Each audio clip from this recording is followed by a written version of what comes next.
To be honest, if it wasn't San Francisco, like if this had been like, oh, you just, you know, they want you to do like the come play in their lounge, the Lexington, Kentucky, whatever.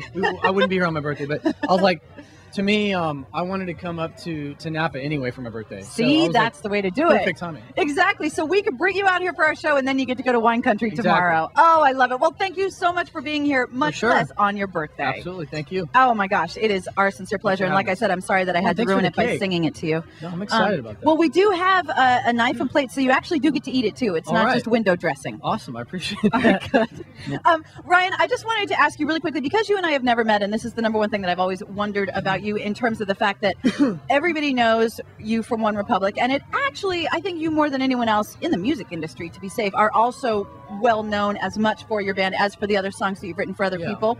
I have this image, like sometimes I'll be on the air and I'll play a couple songs, like I'll play OneRepublic Secrets, and then I'll play Leona Lewis Bleeding Love, and then I'll just think, dude, if Ryan Tedder was in his car driving along, he would listen for a half an hour and go, I did all of this.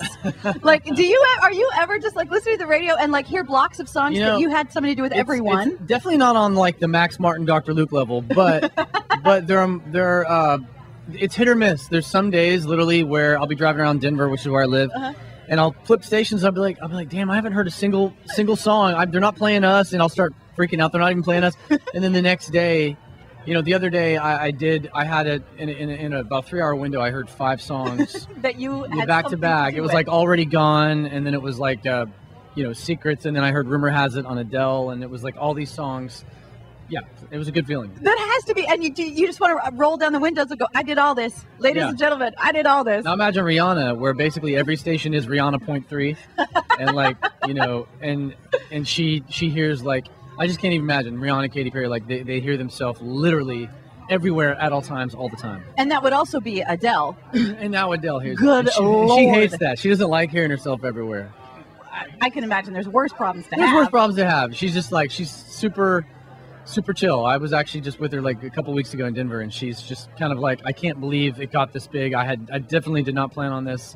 I just want to go hide in the holes, hide in my apartment somewhere. And you know what I didn't even realize is she's playing right now. Yeah, Rolling the Deep. Why aren't you playing my song? I like the song, but you got to play Rumor Has It. That's my we song. will. Okay, someone like you next, and then Rumor Has It. Don't you think? Third single. Well, I know it blew up AAA, so I'm hoping that's the third single. And the follow-up question is, what's the most random place you've ever been when you've heard one of your songs? Like stand in line at Subway sandwiches, or have you ever been somewhere where you're like, dude, I did not expect to hear myself now? I was standing in a urinal, not in, but like at a urinal in a men's restroom, like in a restaurant, and I'm just standing there. And what city were you in? I was in, I want to say London, and the guy next to me, oh God, walks up and he's doing his business, and I'm doing my business, and then Stop and Stare comes on, and he just turns over as he's holding himself, turns and looks at me, and then kind of does one of those looks like, wait a minute, is that you? And I turn and look at him, and I just kind of start laughing. And I'm like, zip. Gotta go. I gotta go. And that was, there are too many Stop and Stare punchlines there. Way too many. Stop and stare at this, buddy. Yeah.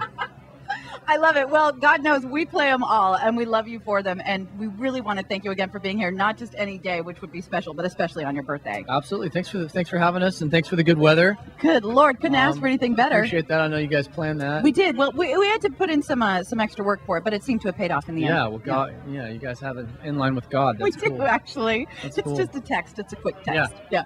All right, Ryan. Thank you so much. We really appreciate it. Absolutely. Thank you. Absolutely. Broadcasting live backstage, Summerthing 2011 on Alice at 97.3. That was the intention. Yeah. Here we go.